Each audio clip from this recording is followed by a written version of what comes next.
Hare Krishna and good morning to you all. Hare Krishna. Today is a very good day. Every day in Krishna consciousness is a very good day, but today is a especially good day because it is the day when we remember Gaur Kishor das Babaji, whose one and only photograph is displayed here alongside Srila Prabhupada. This is the only photograph that was ever taken. He would not allow anyone to take his photograph. It's the only photograph that exists.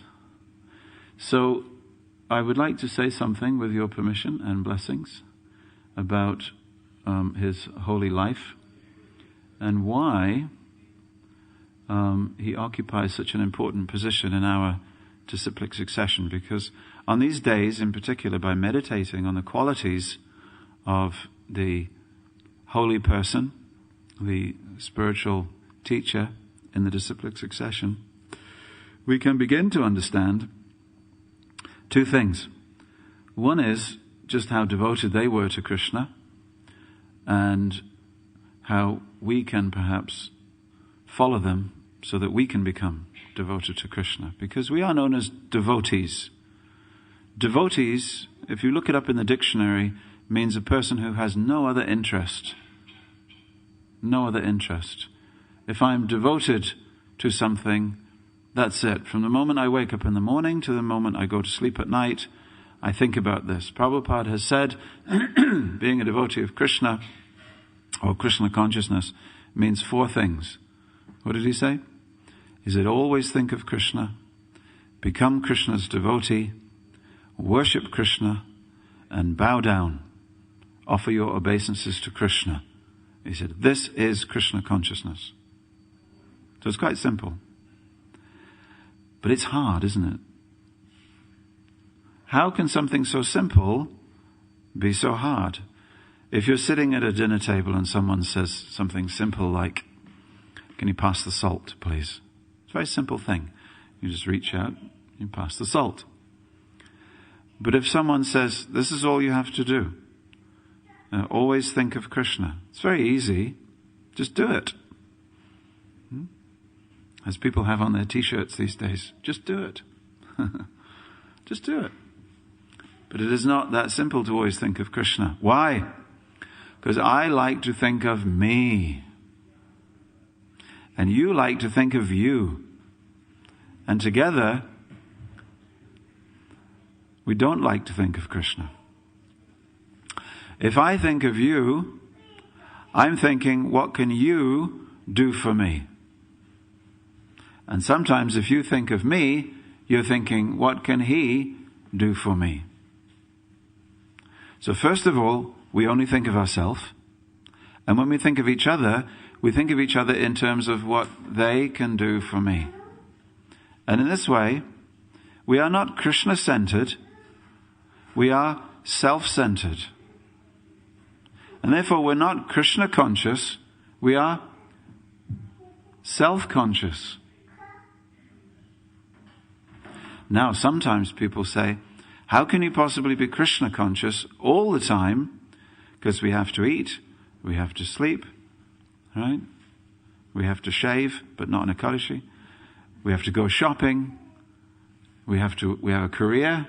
We have to do so many things in which our mind will be taken off Krishna. Now someone came to Prabhupada. Prabhupada had asked him to build a temple. He came to Prabhupada and he said, Prabhupada, ever since you asked me to build a temple, I can't think of Krishna at all. I can only think of cement and bricks and building schedules and building supplies.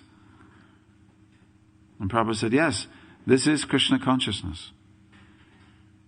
Because what you're doing is building a temple for Krishna. Then another time, a lady came to him and said, since I've had my baby, I'm only thinking of my baby. I can't do any deity worship. So Prabhupada said, your deity is your baby, or your baby is your deity for now.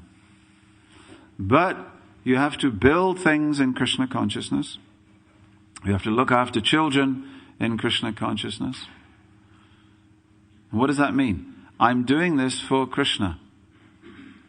Now, because we can't do that a lot of the time, and because the world is very distracting, and even though you try to be Krishna consciousness, your mother does not want you to be in Krishna consciousness. You see? Your father may not want you to be in Krishna consciousness. Your wife or your husband may not really want you to be Krishna conscious all the time. So what to do? So the path of becoming Krishna conscious traditionally has meant retiring from family life, retiring from worldly career, retiring from people who would cause you not to think of Krishna. Of course, that is not the problem. The problem is us, that we don't think of Krishna. And we like to blame it on others, don't we? We like to say, I would be Krishna conscious. Sometimes people say, I'd be Krishna conscious if only it wasn't for my job. If only it wasn't for my kids. I'd be really Krishna conscious. You should see me. I could really be Krishna conscious except for my wife. I could really be Krishna conscious except for my husband. I could really be Krishna conscious except for my job.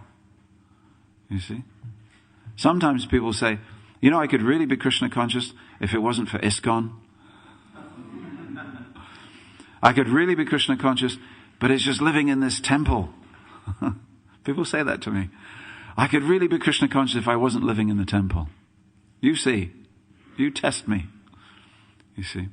But actually the only obstacle to becoming Krishna conscious is our lack of thinking of Krishna, worshipping Krishna, bowing down to Krishna. And Bhagavad Gita, of course, is meant as a dialogue that shows us that there's no obstacle to Krishna consciousness at all, if you want it.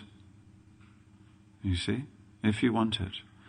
Gaur Kishor das Babaji said that detachment comes looking for that person who has fixed their intention on becoming Krishna conscious. He said, detachment comes looking for people like that. And when she finds a person like that, she sits with you.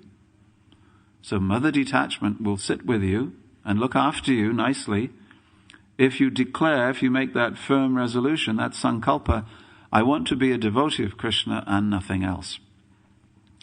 But oh dear, it's the and nothing else that's the problem. I want to be a devotee of Krishna, but I just want this, just when I've finished this, just when I've finished that. I just got to do this, I've just got to do that. So traditionally the path of Krishna consciousness means to help yourself by retiring. At least this is what we see. And if you look at the path of our gurus in Krishna consciousness, if you go back up the chain of gurus, not in the modern day movement, but you'll either see sannyasis or you'll see people who were detached somewhat. Now this has got nothing to do with our essential theology of Krishna consciousness, because our theology says that you can, like Arjuna, be in the midst of worldly affairs and yet be detached. You can be like the lotus. You can when the water of the pond rises up, the lotus also rises up. So if the lotus is 2 inches above the pond, when there is, only half of the pond is filled with water, when the pond is filled with water by the rains, the lotus will still be 2 inches above because the lotus has a fixed position. So if the mind is like a lotus, only to be enjoyed by the honeybee of Krishna, then the lotus of the mind will always be above the worldly troubles. But it's not that easy. It's not that easy. So therefore, Krishna consciousness has always been accompanied by some sort of practical detachment from the worldly affairs, in order to give the mind and consciousness and our heart enough chance to find Krishna in our daily life. So that's why people, when they're young, they go to live in an ashram. And that's why people, when they're old, they go to live in an ashram. And that's why people, when they're somewhere in between, they go on pilgrimage, during which time they will live in an ashram for some time. That's why people do Ramadan. Muslims do Ramadan. So during that month, you give yourself an extra opportunity to remember God. Because it's God that wants you to fast all day. Certainly you do not want to fast all day and observe Ramadan.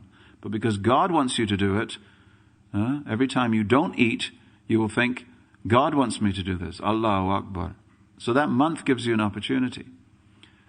So for the Hindu, it is the month of Kartika. For ordinary people who don't do a lot, then the month of Damodar, month of Kartik, you will find that they do more. Or every 3 years, the period of Purushottam Mas. We do something extra. Or 5 days at the end of Kartik, Bhishma Panchaka. Some time is set aside for the cultivation of deeper spirituality. Yes, we do something every day. But sometime we take our life and we put it on hold a little bit. And we do what the Christians called finding sanctuary. Finding a place where we can just step off the treadmill. So going on pilgrimage is a little bit like that. For a number of years, I was taking people to India. And this particular time, I took the manager of a supermarket, an Englishman. Manager of a whole big, not a supermarket, but one of these huge football field size, 2 football fields, Asda. Now, an Englishman who wanted to come to India. So I took him to India. And on the second day in Vrindavan, he saw a group of people all queuing up to get water from one tap. And they had no shoes, very simple clothes, and they were living in tents. And he just stood there, second day in India, and he had tears in his eyes to see the poverty of India for the first time. And he'd never seen poor people like this before. He'd been used to, living in a rich town and having people fill up their supermarket trolleys. This was what his life was all about. You come to my place, the place that I manage, and I'll fill up your supermarket trolley. That's my job. So he used to see happy people and people at the checkout counter with lots of groceries. And here were some poor people. He'd never seen poor people like that before. And I went over him, and as I'm a rather affectionate person, I put my arm around his shoulder and I said, Steve, don't worry. And then I started laughing. And he turned to me, and he was very confused. Why did Kripamoya, who was a nice person taking him to India for a month, why was he laughing at the situation? He said, Kripamoya, I don't know how you're probably thinking it's their karma or something. He said, but I can't see things like you can. Well, why are you laughing? I said, Steve, these people, they've got more money than you. He said, I know, because I'd already spoken to them. These were Marwaris from Mumbai who were coming on a 2-week, tour of the holy places. And the only reason that they didn't have shoes was because they'd taken off their alligator skin boots and left them in Mumbai. And they'd stepped away from their Mercedes-Benz, top of the range. And they'd stepped away from their servants and their rich surroundings and indoor swimming pools to come to Vrindavan to get a bit of spirituality. So I explained this all to Steve, and he blinked and he dried his eyes up. I said, Steve, what they're doing is called vairagya. It's called detachment, you see. They know that they're rich, and they know that their money and their nicely decorated wives and happy children going to, university and, in Oxford. I say they know that these things are a source of attachment for them, and so therefore they're cultivating detachment. You see. And he said, oh. So this is what the life of Kishor das Babaji is about. Vairagya, a life of detachment. Not just for 2 weeks, not just for a month, and not just for a few years, 2, 3, 4 years that we spend in the ashram, but for the rest of his life. Okay. Interested? Interested? Okay. So what can we learn from his life? Well, what we can learn from his life is, I have to tell you right at the very beginning, he might be a person that you would find difficulty meeting. I'm not actually sure that Gaur Kishor das Babaji would fit into modern ISKCON. He wouldn't be the all-merciful, all-compassionate ISKCON guru that asks you with a smile how you are, and you tell him how you are, and then you see him. No. He said things that are really, really, really difficult for his disciples and followers to hear. And that's the difficulty, that sometimes when we look up at our Acharya Parampara, we think, Prabhupada, yeah, I like him. Bhaktisiddhanta Saraswati, yeah, I like him. Who's that again? Who's that one? What was his name? Yeah. Bhaktivinoda Thakur, I like him. Jagannath Das Babaji, yeah, he's kind of interesting. Gaur Kishor das Babaji, what did he do? What did he say? Where did he live? Oh, I'm not too sure about him. Secretly we think, oh, I'm not too sure if I like him. I like the other ones, because they were preachers. Or they said nice things. But Gaur Kishor das Babaji, sometimes the more you get into his life, the more difficult it is to accept what he's, because he spoke from the plane of detachment to unsettle people's attachments. And practically everybody had attachments. So everybody that came to him, he felt duty bound to say something to them to unsettle them just a little bit. Unfortunately, my dear friends, this is the job of the guru. You see? He says nice things to encourage you. That is the hand inside the pot. Huh? He says things that challenge you. That is the hammer outside the pot, making the pot into a nice round pot. Both hands have to work at molding you into be the perfect devotee that he wants you to be. But it seems that the most memorable stories are those stories of Gaur Kishor das Babaji when he said extremely challenging things to people. And of course his whole life is challenging. You see? Where does having a nice Diwali with sweets and fireworks fit into the life of Gaur Kishor das Babaji? Where does having a Sunday feast fit into the life of Gaur Kishor das Babaji? Where does it all fit in? So sometimes it's difficult for us to see our life in terms of the life that he was shaping. And yet, the very Hare Krishna movement that was created by Srila A.C. Bhaktivedanta Swami Prabhupada, under the guidance of Bhaktisiddhanta Saraswati Prabhupada, had its very seed in the life of Gaur Kishor das Babaji Maharaj. How could it not have? Because he was the very guru of Prabhupada's guru. Which is very interesting. Bhaktivinoda Thakur and Gaur Kishor das Babaji, their lives were completely different. And sometimes Srila Bhaktisiddhanta Thakur, he was, I won't say confused, but he was deliberating at least on what to do, because he had two different examples of a guru set before him. One was his father. Okay, how many children? 11 children. Okay, sometimes I hear 12, 13. Goes on. So, 11 children. Okay?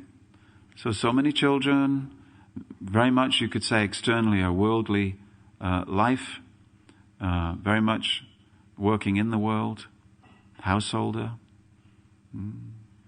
dealing with powerful people, politicians, the British, you see, dealing with women. This is Bhaktivinoda Thakur. Preaching. He started 500 sanghas in his life. You see? In London we have how many? 30 sanghas. 30 years, 30 sanghas. Bhaktivinoda Thakur, 25 years, 500 sanghas. And some of them are still going today. You can still go to the Namahata groups that were started by Bhaktivinoda Thakur. So he was the king of outreach. You see? Gaur Kishor das Babaji, how many groups did he start? None. How many books did he write? None. So why then was Bhaktisiddhanta Saraswati asked by his father, you get initiated by this person? Bhaktisiddhanta Saraswati was 1900. He was a young man. He was highly decorated with educational qualifications. And he said, why? My father wants me to get initiated by this person. This person can't even, I'm a highly educated student from Calcutta. This person cannot even write his name. You see? But then his father said, no, you get initiated by him or you don't come back to this house. Now in the West, if a father says that, what does the young man do? He goes on the dole, lives off the government, then finds a flat, gets housing benefit, also from the government. Okay? Unfortunately, that will not be the case this time. You see, but in India, if your father says to you, you do this or you do not come back to this house, this is a very serious thing, isn't it? If your father said to you, you don't come back to this house. So he had to take it very seriously. But I'm getting ahead of myself. So we read about Gaur Kishor das Babaji, and we should be interested, because Bhaktivinoda Thakur was very interested in the life of Gaur Kishor das Babaji. And so was Bhaktisiddhanta Saraswati. Now, he was, various descriptions have him as being born in the middle of the 1800s. Some say 1830, some say 1838. You'll read different descriptions. He was married young.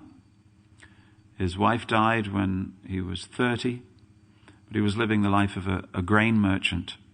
He was a grain agent, actually. He would take the grain from the farmers and sell it to different parties.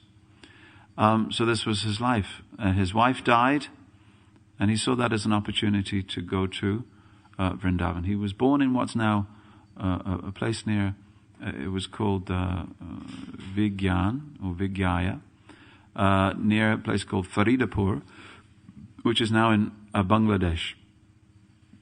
But he went from there to Vrindavan, to Govardhan, and he met with different Babajis. Now, sometimes we are a little suspicious of Babajis because we don't follow that line ourselves, but the line of Chaitanya Mahaprabhu at that time, middle of the 1800s, was represented by persons who had retired from the world, were living in the holy place, and were basically chanting at least 64 rounds every day. And so these were the devotees of Chaitanya Mahaprabhu. You could not find anybody in the middle of the 1800s or late 1800s wearing orange cloth or with a sannyas robes, sannyas danda, who would teach you about Krishna consciousness. It hadn't been invented yet. If you wanted that sort of person, you would go to Udupi, where the followers of Madhvacharya were there, or you would go to Srirangam, the capital city of the Sri Vaishnavas, but you would not find Gaudiya Vaishnavas with in fact, Sanatan Goswami had said, one who takes up this orange cloth, the only result will be that his pride will increase. This is the 6 Goswamis. He's one of the 6 Goswamis. He's saying if you wear orange cloth, your pride will increase.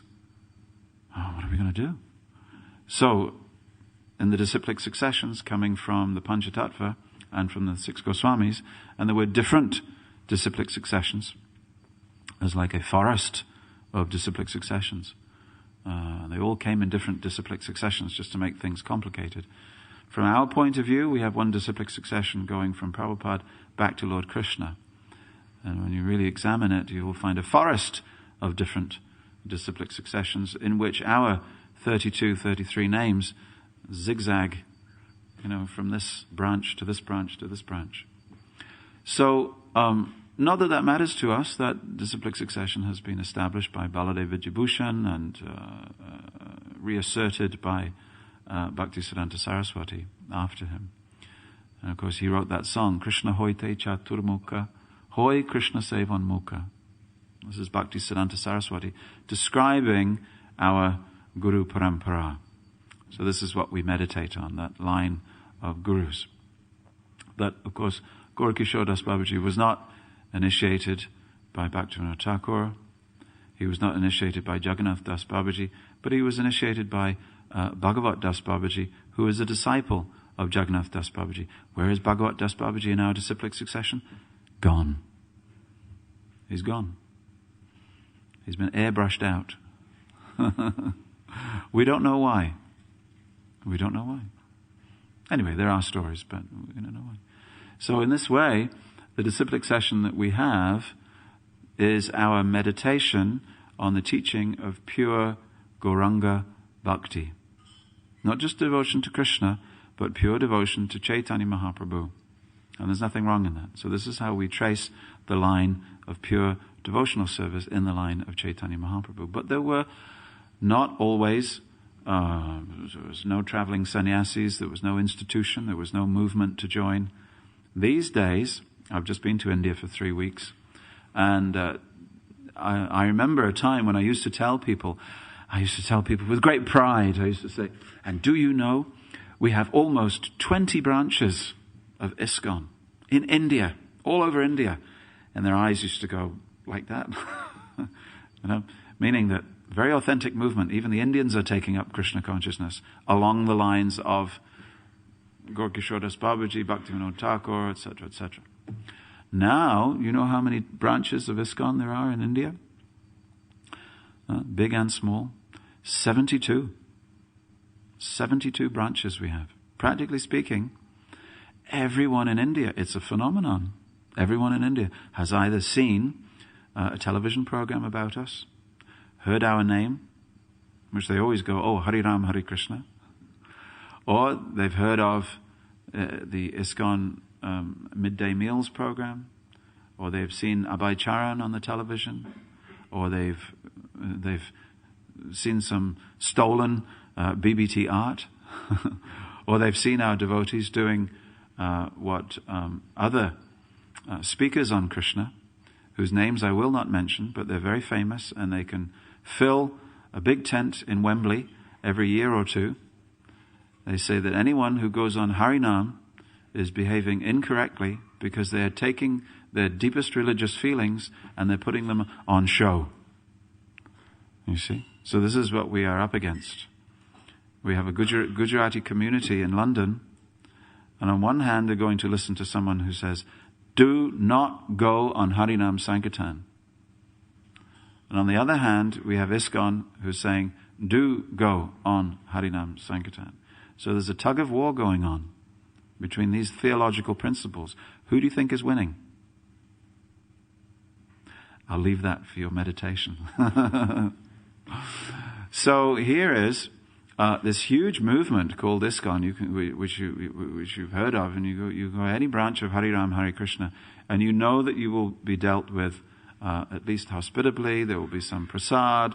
The deity worship will be wonderful. There will at least be some kirtan going on, and someone like me or like you will be sitting on a cushion giving a talk. This is a standard that you expect. In Gaur Kishor das Babaji's time, you could not find that. You had to go and find your Babaji. This is how you became Krishna conscious. No tape recordings, not that many books. If there were books, they were badly printed on really rubbish paper. Okay? And you had to find an assembly of people. Okay, now that assembly of people would be just 2 or 3 people with a Babaji in the forest, because he didn't want to live with the Babaji people. There was no mutt system. The Buddhists and the Shankaracharya people, they had the big ashrams and the big mutts. The other people who had the big mutts were the Sufi-influenced Sahaja groups. And at the time of Gaur Kishor das Babaji, there were 13 such groups. 13 such groups. So even if you did want to become Krishna conscious, and you went to a holy place, the likelihood is that first of all you would meet with owls, bowls, sahajyas, kartabajyas, sakibekis, chudadaris, all these different groups, kartabajyas. Did I mention kartabajyas? Which means Ritviks. Same philosophy, actually. So it was a confusion. So Gaur Kishor das Babaji, once he visited 3 Babajis whose name I forget, and then he came to associate with Jagannath Das Babaji and his dear disciple Bhagavat Das Babaji, and he took initiation from him. So then he was living in different places. He lived in Navadvip, the home of Lord Chaitanya. He lived in a place called Kulia. He lived in the appearance place of Chaitanya Mahaprabhu, Yogapit. He lived in over where Sukara Kunj, over where Bhaktivinoda Thakur started his house. He lived in these different places. But his life was one of extreme renunciation. For eating just a little bit of rice that he got by begging, and sometimes mixed with a little mud from the Ganges river. Sometimes he ate rice with a little bit of banana flour vegetable on top, and sometimes he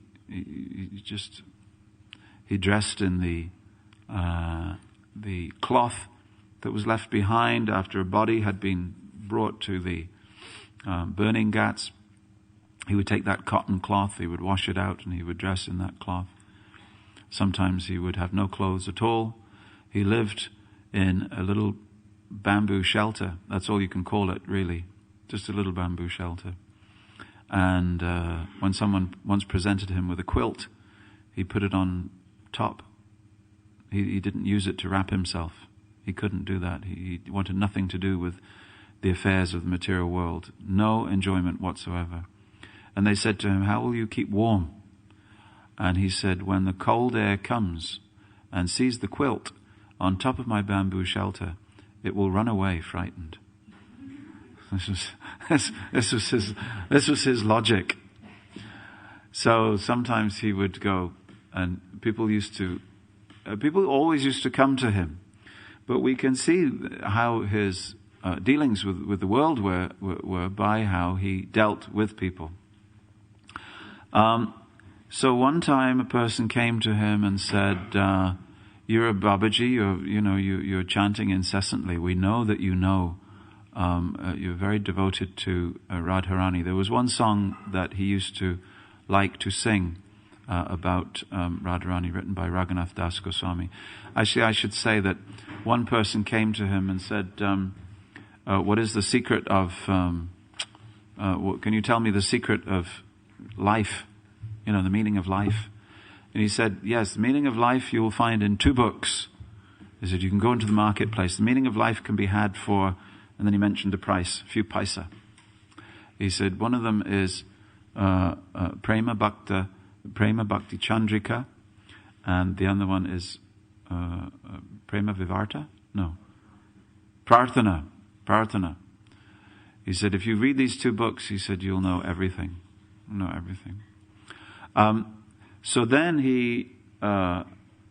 people would come and they would inquire. And one time a person came and said, can you tell me something about the 8-fold divisions of Krishna's Leela in Vrindavan? Because there was at that time a very popular form of Raganuga Bhakti involving the meditation at different times of day on what Krishna was doing at that time of day. And this particular type of there was sometimes that is authentic, but then someone had added something to it, and the something that they added to it was where you not only meditate on Krishna, but you meditate on yourself serving Krishna, and you imagine that you've already attained that particular form. Not only that, but the Guru tells you at initiation what is your form, how you're dressed, what is your age, what is your coloring, what your service is for Krishna, etc. like that. They call that the Ekadas Bhava, the 11 symptoms of your spiritual existence. So this was started by, what was his name? I forget his name, but he was the disciple of Hemalata Thakurani, who was the daughter of Srinivasacharya, correct? So from him came a disciplic, and that proved to be very popular with people. So sometimes people, thinking that this is what Gaur Kishor das Babaji could give them, they used to ask him about that. And his reply was, he said, actually, you just chant the holy name incessantly. And if you chant the holy name incessantly, Nam Prabhu, who is none other than Krishna himself, he will come and he will reveal to you at the time when it is ready for you to hear what is your service, what is your form, what is your dress, what is your name.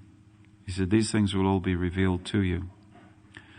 And sometimes newlyweds used to come to him for a blessing. So usually the Swamiji, when he's asked to give a blessing to the newlyweds, at least he smiles.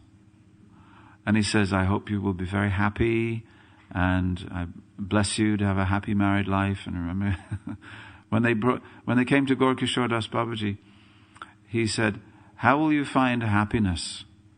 He said, if you're living here in the holy Dham as a married couple, how will you ever find happiness? You see, she's cooking for you, and by her palatable dishes, you will be able to enjoy. And you will be convinced that I can enjoy in the holy Dham of Gauranga Mahaprabhu. How is that possible? So then he blessed another couple. They used to keep coming to him, these newlyweds. They came to him and they said, and of course you should know that the Indian custom is that sometimes the wife, well, generally speaking, the wife will never eat until the husband has finished his meal. Okay? It wasn't, the sort of, well, we're all equal. We're all equal is a modern invention, which we could do without, but it seems to have infiltrated in our Krishna conscious culture. We will wait maybe 2-3 generations for actual culture to descend upon us. Please forgive me, because I had a long conversation last night with over the internet with a young man who was trying to suggest to me that I should give this morning's class wearing a suit and tie. I said, why would I do that? He said, because you have to create a revolution within ISKCON, that the dhoti and the kurta is not essential for preaching, and that it's actually putting people off, and that Prabhupada never asked for it, etc., etc. He gave all his arguments. He said, I said, well, where will you draw the line? He said, no line. He said, I said, well, on the altar? He said, yes. He said, why not? Because he was a little revolutionary, but I had to tell him that some things are sacred. I said, well, maybe in the future we'll be able to do that. I said, but we also have a tradition to maintain. He said, well, tradition is just killing our movement. Anyway, that's a long discussion. But so anyway, you should know that the wife sometimes takes the remnants of the husband, and in this way she feels happy. So when Gaur Kishor das Babaji was approached by this newlywed young couple, he said something to them which was a complete reversal of Vedic culture. He said that actually, in order for you to stay humble, he pointed his finger at the husband. He said, for you to stay fixed in your devotion and not become proud as a result of your beautiful young wife serving you, he said, you should wait till she finishes her meal, and then you should eat her remnants. That's because he was shocked. There's something shocking, you see, for the husband to eat the wife's remnants is a shocking thing. But this is what he said. Because he was concerned about even one tiny thing contributing to pride. You see? Sometimes when we become initiated, or we're devotees for some time, we think Pride cannot touch me now. You see, I have tilak, I have a Sikha, I have a guru, and I have my service, and I chant my rounds every day. Therefore, pride is not touching me, cannot touch me, I'm safe. You see. But when Prabhupada went before the altar, and he was praying a prayer in front of the deities in Los Angeles, and they asked him afterwards, Srila Prabhupada, may we ask what you were praying to Krishna for? And Prabhupada said, I was simply praying, I do not fall down. And this is Prabhupada. I'm simply praying, I do not fall down. This should be everyone's prayer. Krishna, please, Raghunath Das Goswami, what did he say? Pride, when a devotee becomes proud, he said it is like the urine of a donkey. It's like the donkey urine. Just as you wouldn't want to get splashed by the urine of a donkey, you should not want to get splashed by pride. So therefore, effective measures have to be put in place, never to become proud with what you're wearing. So we wear something very simple. Okay? Never get proud at your hairstyle. Do not be proud of long hair, beautiful hair, but also do not be proud of a shaved head. There's one of the Apasampradayas, the only regulative principle they have is that the men shave their heads. And that they're very proud of. You see? So shaving a head in and of itself is not, you cannot be said that will remove your pride. Only removal of pride will remove pride. But in Gaur Kishor das Babaji's life, we see clothing, zero. Food, just what he could get by begging, and then sometimes nothing. Prestige, anyone who came to and wanted to be his follower, he'd give them a hard time. Anytime a person wanted to be associated with him, one time a rich landowner, or a person who'd been a rich landowner, who had become a Babaji, and he came with a young disciple. He thought that they thought they wanted to have a meeting between the two great Babajis, because sometimes there are documented accounts of these Babajis meeting, and they would touch each other's feet, and then they would embrace, and the embrace would last for 6 hours, and they would be weeping, and they would get such ecstasy just by one pure devotee meeting another pure devotee. So sometimes the disciples used to get one Babaji to meet another Babaji and see, what happens. So they brought this man, and this man was in so much ecstasy, he was trembling, he could hardly walk, or so the follower said. And he was brought to him, and Gaur Kishor das Babaji said, my advice to you, young man, is to immediately leave this imposter. He really insulted him. He really insulted him. Another time someone came and they brought him some sweets. And he said, these sweets, I can see that they've been made by people who cook and eat fish. And he said, how can I possibly accept this? Lord Chaitanya Mahaprabhu does not accept food from a person, firstly, who eats fish, and secondly, even if that person is a pure vegetarian and wants to enjoy the food after offering it, Lord Chaitanya will not accept that food as he will not accept that food. He said, if there's any tinge of lust when we offer the food to Lord Chaitanya Mahaprabhu, he will not accept it. So palatable dishes, no. And he said, if you take a banana skin and you take away the skin of an eggplant, and you boil them with no salt, he said, this will become Mahaprasadam. Because Chaitanya Mahaprabhu will be so pleased to see your detachment that he will turn this into Mahaprasadam for you. Because your very detachment is your offering to Chaitanya Mahaprabhu. So then, Jai Shri Prabhu. So then, one time someone came to him and he said, can you tell me something more about Krishna? He said, in Krishna's pastimes. That's where we were, wasn't it? He said, you come back. He said, Pore. You come back later. Come back later. He came back later. And he said, oh, come back later. Pore. And he came back later and he said, Pore, come back later. And this is polite Bengali for saying, no, I can't tell you anything about Krishna. So, but when Bhaktivinoda Thakur told, yes, one time Gaur Kishor das Babaji was, there was an old toilet, and he was going there to chant. And they asked him, why are you chanting here, Babaji Maharaj? He said, so that I will not be bothered. So I'll not be bothered. He wanted to be in the Dham. One time he heard of, someone came to him and said, Babaji Maharaj, I'm a new Babaji. And he said, I'm a new Babaji. I've just come to Navadvip to live as a Babaji.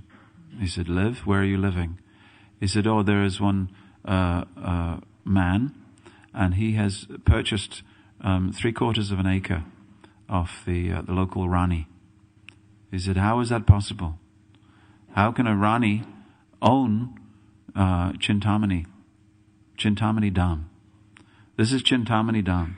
How can you buy a piece of Navadvip? This is the spiritual world. You think that ordinary rupees can buy a piece of the spiritual world? And then how can he buy it for you? You see, one who thinks that he can own land in the Dham doesn't understand what the Dham is. See, so in this way, he was just crushing everybody's slightest attachment. So, anyway, there are so many other stories, but when Bhakti Siddhanta Saraswati came to him at the request of his father to chant, to be initiated, he said, oh, come back later and we'll talk about it. And he tried to push him off. He said, later. And then he said, Bhakti Siddhanta Saraswati said, oh, my father said this, I can't go home, you must initiate me. He said, all right. He said, let me go and see what Chaitanya Mahaprabhu says. And if Chaitanya Mahaprabhu says that you can be initiated by me, then, because he didn't have any disciples, you see. Didn't take any disciples. So then he came back and he said, Maharaj, what did Chaitanya Mahaprabhu say? He said, oh, I forgot to ask him. But eventually he initiated him and he gave him the name Varshabhanavi Devi Daita Das. So that's the name, Varshabhanavi Devi Daita Das, servant of Radharani. So at that time, Bhaktivinoda Thakur was living in Sukata Kunj. You've probably all been there. It's over the river. If you draw a straight line between the ISKCON Goshala in Mayapur and the river, just over the river is the place where Bhaktivinoda Thakur was living, and he built himself a house there, Swarupganj, and he was living there, and he at the bottom of his garden he had a Tulsi area, and Gaur Kishor Das Babaji used to come, and they would discuss Bhagavatam. Our line likes to discuss Bhagavatam. Bhaktivinoda Thakur would discuss Bhagavatam with Jagannath Das Babaji. Also, Jagannath Das Babaji was a great Bhagavatam speaker. So Gaur Kishor Das Babaji was the grand disciple of Jagannath Das Babaji, and they used to discuss Bhagavatam. And he would sit in the garden and he would chant. Then Bhaktivinoda Thakur built a small shed for him. And he chanted in there for at least 7 years. Every day he would come there and he would chant there for 7 years. So I always used to go to that place. And I just used to think of Gaur Kishor das Babaji chanting in that small brick shed, and how each and every brick was soaked in the pure sound vibration of the holy name. And then one year I went back and they'd completely knocked down that shed. It was gone completely. There are two conceptions. One is, let's keep the surroundings of the great Acharya, and one is, let's worship him by building a big colored concrete temple. So that's what they did. So then I went and I found out where those bricks were, and I went and I reclaimed some of those bricks because they'd just thrown them away. And I say, these are the bricks from the shed where Gaur Kishor das Babaji Maharaj chanted for 7 years non-stop. I said, you can't just throw those bricks away. And so I went and I got them. So I would like you to just touch them to your forehead and enjoy the Shakti. Someone can come and get one. One for the men, one for the ladies.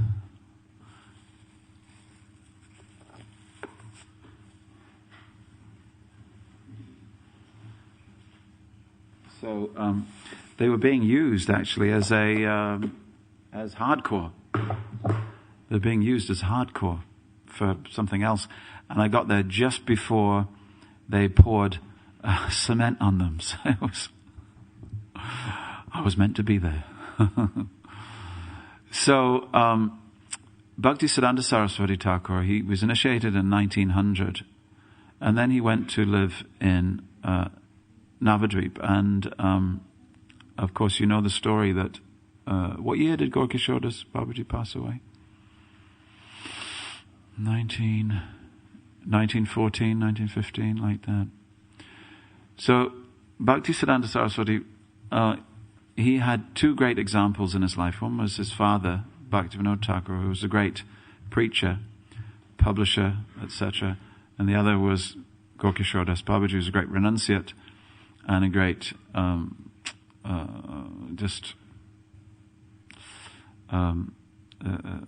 you like, retired from the world. So he decided to follow the path of his guru first, and he sat in one place, also with a bamboo hut, and he chanted for 6 years? 6 years. 6 years. He chanted how many rounds a day? Over 100 rounds a day. And he chanted and chanted and chanted. And sometimes the rain used to come in, and he carried on chanting. I think he had one umbrella, and he used just to sit there and chant. This was his bhakti, following in the line of his guru.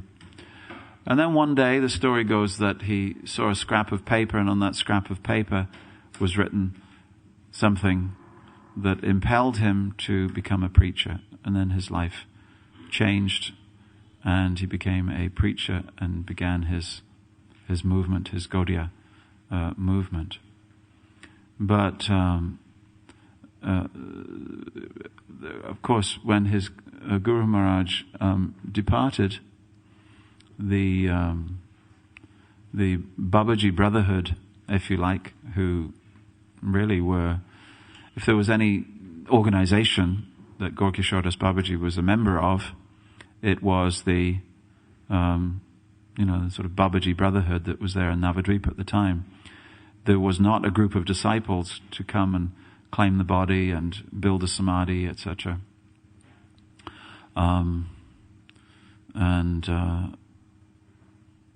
so they had already they were already contemplating on following Gaur Kishor das Babaji's last request, which was that his body should be dragged through the streets of Navadvip, so that all the dust of the holy dham would be put on his body. And they were preparing to do that. And of course Bhaktisiddhanta Saraswati went there, and he said, I have come to claim the body of my guru. None of you is fit to claim and there was a big commotion, shouting on both sides, because the other Babajis were thinking, if Gaur Kishor das Babaji is buried in our part of Navadvip, then it will become a very famous tirtha, and people will come and their rupees will, accrue to us. Everybody wants to have the famous Babaji in their backyard, as it were, Prabhupada told us, he said, you be very careful, because my godbrothers will start trying to claim that you are their follower. And that's why he always avoided going even to his Guru Maharaj's samadhi. And his godbrothers used to complain, why don't you go to our Prabhupada's samadhi, our Guru Maharaj's samadhi? But Prabhupada's private reason was that if he regularly paid his obeisances there, then each and every one of Prabhupada's followers from all over the world, when they came to Mayapur, would go to the Chaitanya Mat and make it a regular thing. And he was concerned because they would always claim that, just see, they're... and now if you go there, on the wall is painted, it says the Chaitanya Mat, the fountainhead of the Krishna consciousness movement all over the world. So those people want the claim that the most powerful saint, now you go to Vrindavan, I knew Prabhupada. Prabhupada was my friend. I knew him. He came to my house and had lunch. I said, now the stories just carry on getting bigger and bigger and bigger, you see.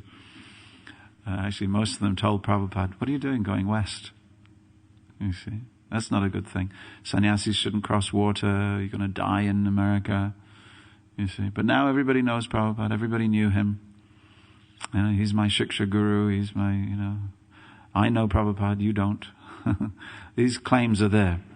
So they wanted the body of Gaur Kishor das Babaji in order to claim, yes, he's a Babaji. He was one of us. He's very special. We knew him. So Bhaktisiddhanta Saraswati said that none of you are fit to claim my Guru Maharaj. So then the chief of police came along and he said, hello, what's going on here? And said, this is happening and this is happening, this is claiming.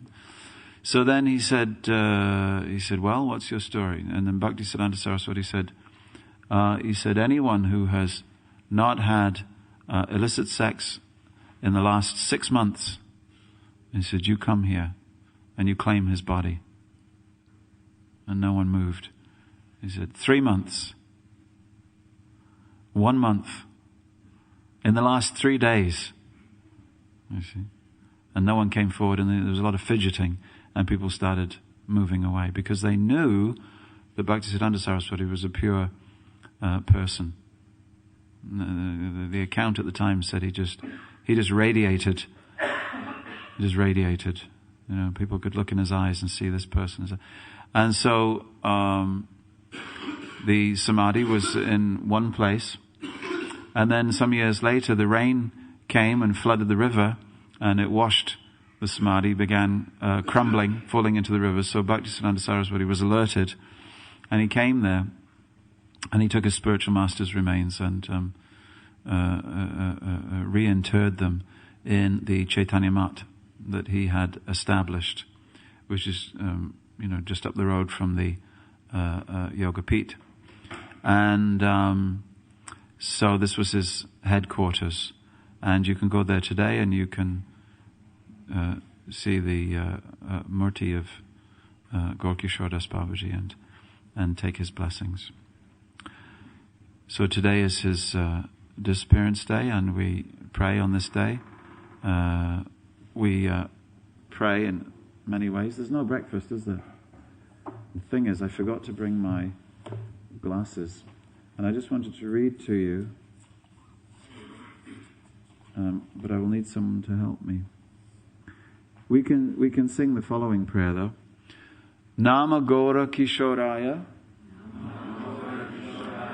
Shakshad Vairagya Murtaye Vipralamba Rasambode Padambujaya Te Namaha.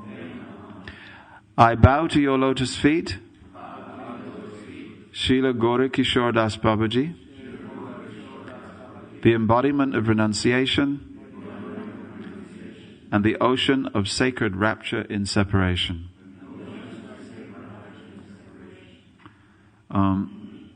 This is an interesting book that's got some. You can also find on the internet. You can also find a translation of an article, 12-page article. At least on one particular website, it's a 12-page article written by Bhaktisiddhanta Saraswati Thakur about his Guru Maharaj, which has been translated, and there's some nice details there. But I would like if someone with just to take it in turns to read 6 teachings of Gaur Kishor das Babaji, and then we can conclude. Can I ask 6 of you to read this? Those of you who've got good eyesight. I'll give you this book. Anybody seen this book? This is a helpful book. It's just the teachings. It's just one, nice and loud. Babaji Maharaj's teachings. Srila Bhaktisiddhanta Saraswati Goswami Thakur recounted some events from Gaur Kishor das Babaji's life that are full of import for the practitioner of devotional life. First, on one occasion, a certain Babaji came to visit Shrila Gaur Kishor das Babaji with some of his followers in tow. These acolytes began glorifying their gurus to Babaji Maharaj. Our Prabhu is so merciful. He takes so much trouble to travel from place to place to deliver food. Fallen souls, if he didn't travel, we would be the destiny of those forsaken places.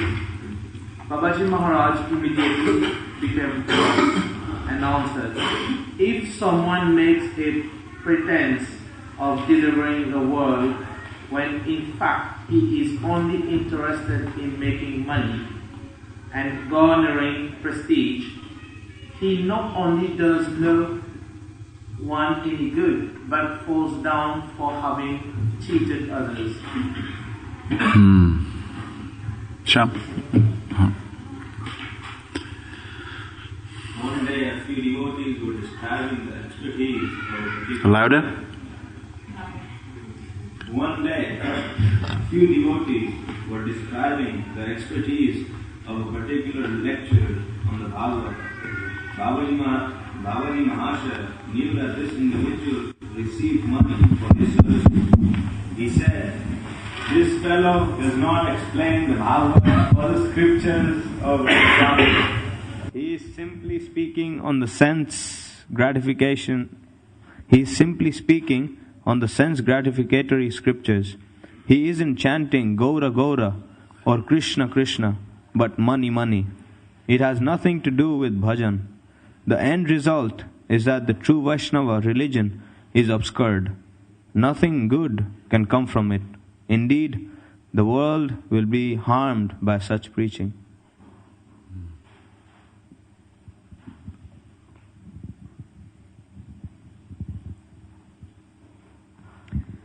One day, Babaji Mahashaya was chanting japa late at night when he suddenly jumped up and exclaimed, "Did you see that? Did you see? A professional speaker on the Bhagavat has gone to Prabna district and has just made a chaste widow break her vows. What a shame. These rascals are giving Mahaprabhu's religion a bad name." He spoke as if he were personally witnessing the event.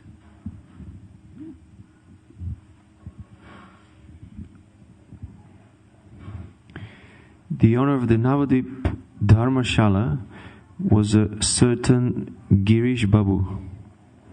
One day his wife offered to build a cottage for Babaji Maharaj.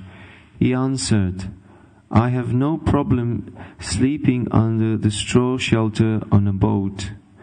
The only problem I have is that so many rascals are constantly coming to me asking me to bless them. They disturb my chanting. They don't really want my blessings because they don't really want, I suppose that should be, no, what is best for them. but still they come to disrupt my chanting the holy name. If you give me your brick outhouse, I will be able to chant in peace.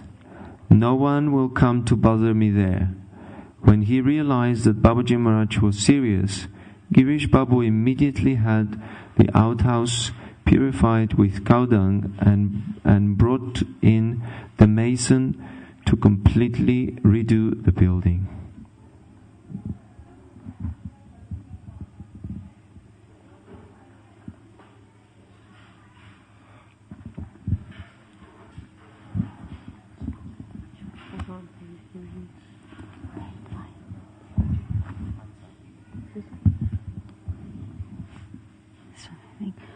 One day during the cold season, a devotee made a gift of a quilt to Babaji Mahashaya.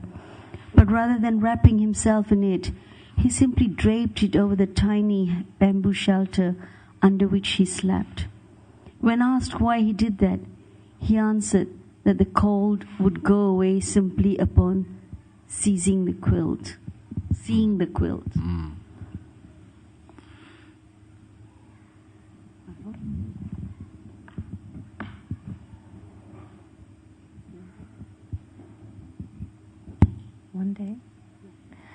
One day, the Raja of Kosimbazar, Sri Mandira Chandra Nandi Bahadur, invited Babaji Maharaj to his palatial residence for a Vaishnava assembly. Babaji Mahashaya answered, "If you want my association, leave all your riches and come and live under a bamboo shelter like mine. You won't have to worry about food. I will beg enough to feed the both of us. If I go to stay in your palace, I won't be long before I start desiring to enjoy sense gratification. I will start thinking about how I can accumulate a property for myself. Then before you know it, I will become your enemy. If you want to preserve our friendship, and if you wish to be kind to me as your Vaishnava friend, then you will come to the Dham and join me in worshipping the Lord and eating madhukari." Thank you. There is finally, in conclusion, there's another account when you can see how difficult it was for people to come to Gaur Kishor das Babaji and receive instruction, because he would immediately go to the heart of their attachment, and it's always painful for someone to do that. Prabhupada's example is that sometimes the doctor, when confronted with a boil, has to not blow on the boil, but take a surgical instrument and cut the boil to relieve the pressure. That's the example that Prabhupada gave from his own Guru Maharaj. And so blowing on a boil will not do any good. So Prabhupada said the Guru is a sadhu, and the sadhu's business is to cut when you have some problem. And one of the names given to Chaitanya Mahaprabhu by Kavi Karnapur is Shlata Sandhi. Shlata Sandhi means that Lord Chaitanya has come to loosen the knots. He's a knot loosener. We are very knotted to the material world. And Lord Chaitanya comes to loosen up those knots, to free us from the binding power of this world. And so the Guru, who represents Chaitanya Mahaprabhu, he will not be a flatterer. He'll be a person who goes to the heart of the difficulties that you have and deal with that attachment that you have in order to help you to the next level. So if he's prepared to do that, you have to be prepared to do the other thing. You have to be prepared to say, "Gurudev, I have a boil." You see? That's the other half of the patient-doctor contract. If the doctor's fulfilling his contract to deal with your pain, you have to tell him where the pain is. You see, but mutual flattery will not result in a guru-disciple relationship. So Gaur Kishor das Babaji, one time when reflecting about people's difficulty to listen to really good instruction, helpful instruction, he said, yes, He said if a man's wife or a man's daughter give him difficulties in that relationship for years and years and years, still the man will tolerate the daughter or the wife saying things that are not palatable for him to hear. He said, but if the guru just once says something about a fault that the disciple has, he says, then the disciple will not ever again go to be with the guru and listen. You see? He was lamenting that people have such a difficult time. And we have to be very careful because for as much as Prabhupada was kind and affectionate, he was also very commanding, demanding, chastising, rebuking, correcting. This is not another side of Prabhupada. It is the full complement. We may see it as different. And therefore people, when they have a picture of Prabhupada in their homes, they may have a picture of Prabhupada, smiling or singing or being soft or looking at a flower or something like that. But beware that do not reconstruct the Prabhupada that you would have liked to have met.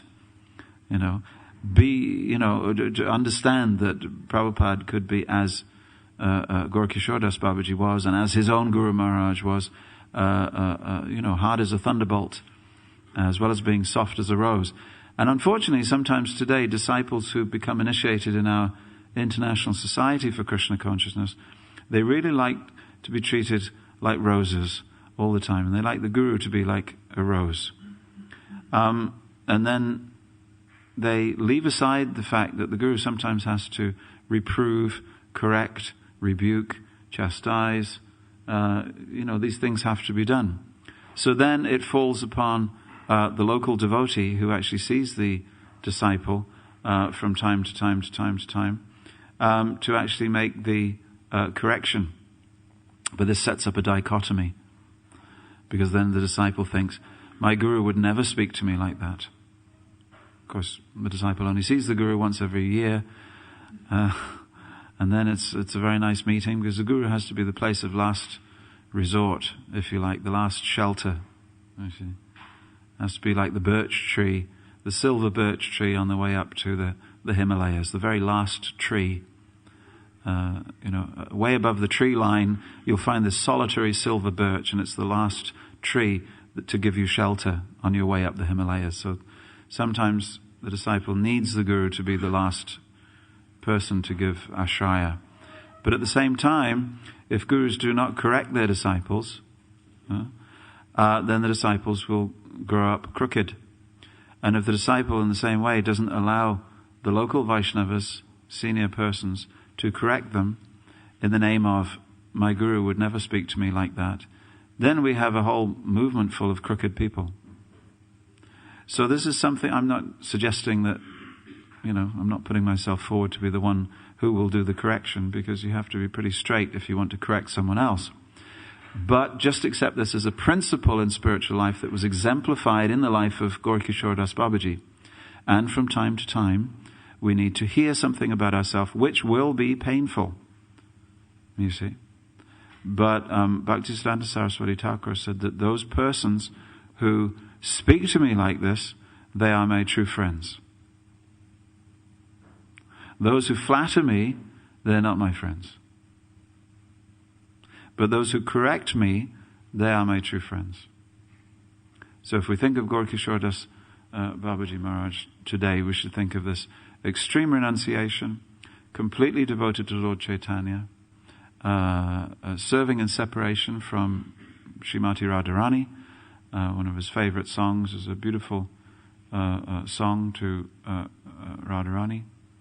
And there was one particular song that he sang, and he said the entire philosophy of Krishna consciousness is in that song. That's also mentioned in that book.